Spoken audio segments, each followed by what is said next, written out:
수도권과 규제 지역을 중심으로 집값 상승이 멈출 기미를 보이지 않자 정부가 극약 처방을 내놨습니다.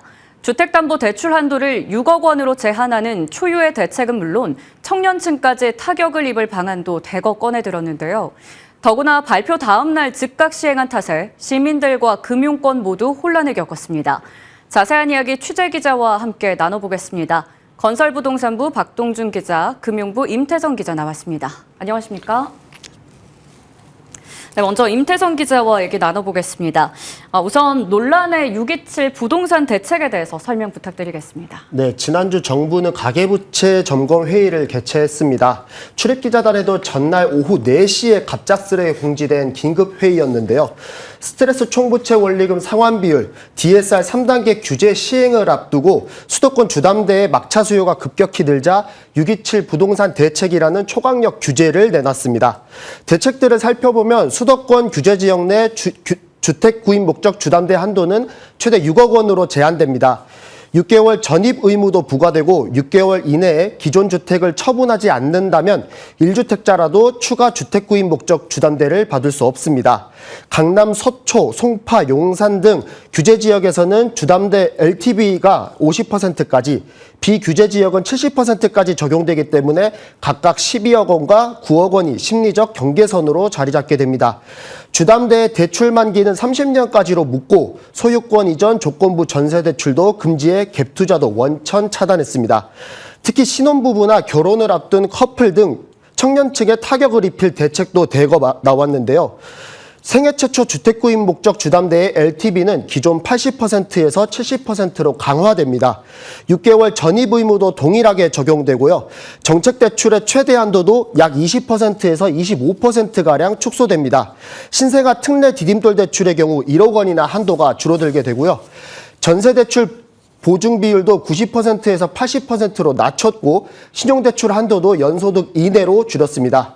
전 금융권의 가계대출이나 정책대출의 규모도 하반기 기준 목표 대비 25%씩 줄이기로 했습니다. 네, 이렇게 이야기를 들어보니까 대책이 좀 광범위하다라는 생각이 드는데요. 어떤 영향이 있는지 예시를 좀 들어주시죠. 네, 우선 6억 원 제한이 가장 큰 문제인데요.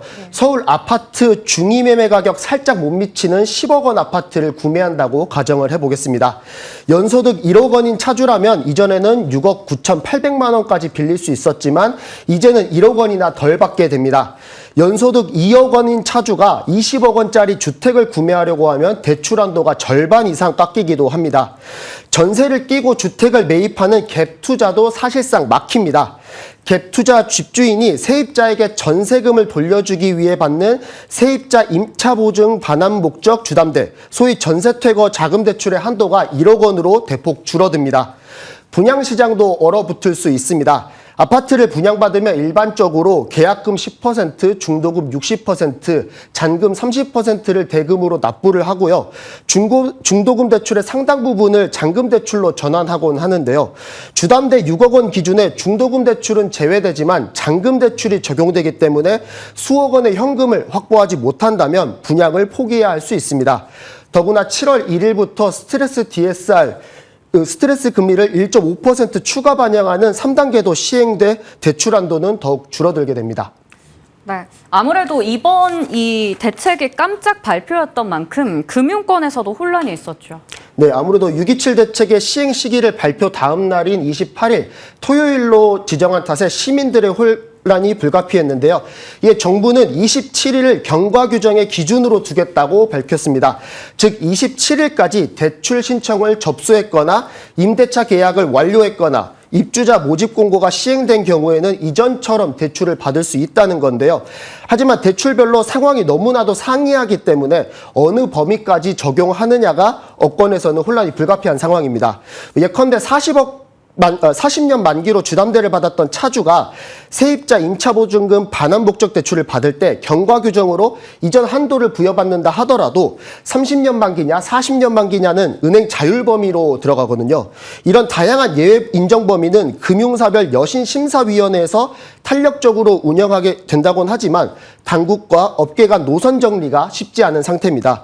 게다가 금융회사는 전산상 경과 규정이나 변경된 규제 대책을 주말 새 바꾸고 바꿔놔야 했었는데요. 하지만 일주일가량 소요되는 탓에 주말 내 정비는 불가능했고 때문에 일부 은행에서는 비대면 대출을 잠정 중단하기도 했습니다.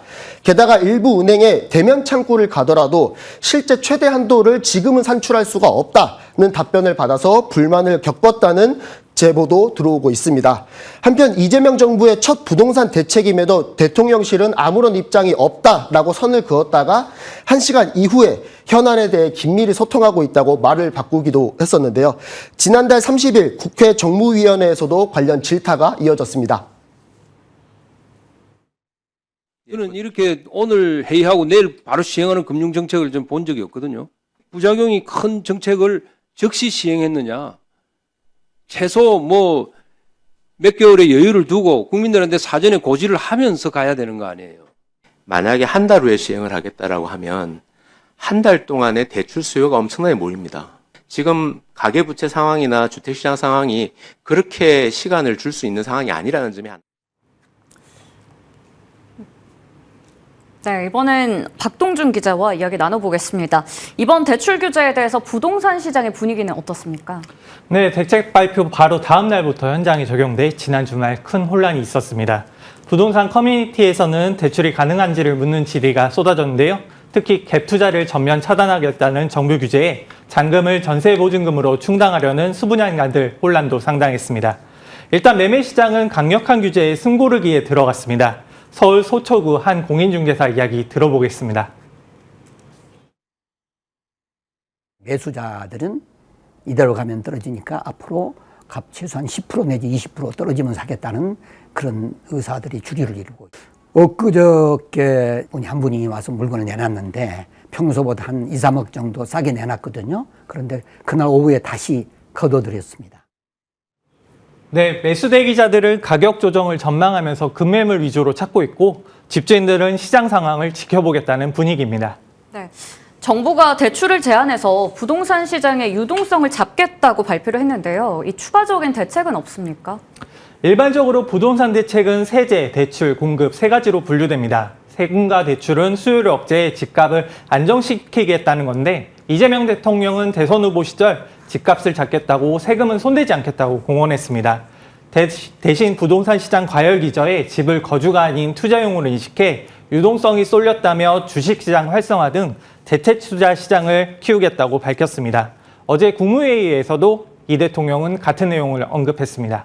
네, 세제 개편은 안 한다고 했고 대출은 제한했으니까 그러면 공급 대책은 추가로 나오는 걸까요? 네, 공급 대책은 중장기적인 측면에서 접근해야 하는데요. 지금 정부에서 서울 인근에 신규 택지를 조성해서 집을 공급한다고 해도 입주까지 최소 5년 이상 걸려서 지금 당장 시장 안정화 효과는 제한적입니다. 대표적인 사례가 이제 청약이 본격화하는 3기 신도시인데요. 문재인 정부는 2018년 남양주, 한양교산, 인천계양 등 5개 지구에 17만 가구 규모의 신도시를 만들겠다고 발표했습니다. 이후 본청약을 진행한 물량은 오늘 기준 6천 가구가 안 됩니다. 공급 물량이 가장 많은 남양주 왕숙 경우 아직까지 본청약을 진행하지도 못했습니다. 전문가들은 정책 일관성과 신뢰성 차원에서 대규모 신규 공급보다 이전 정부에서 발표한 정책을 차질 없이 집행하는 게 중요하다고 조언했습니다. 네, 오늘은 6.27 부동산 대책 시행 이후의 시장 상황과 그 향후에 나와야 할 대책에 대해서 좀 짚어봤습니다. 박동준, 임태성 기자와 함께했습니다. 두 분 고생 많으셨습니다.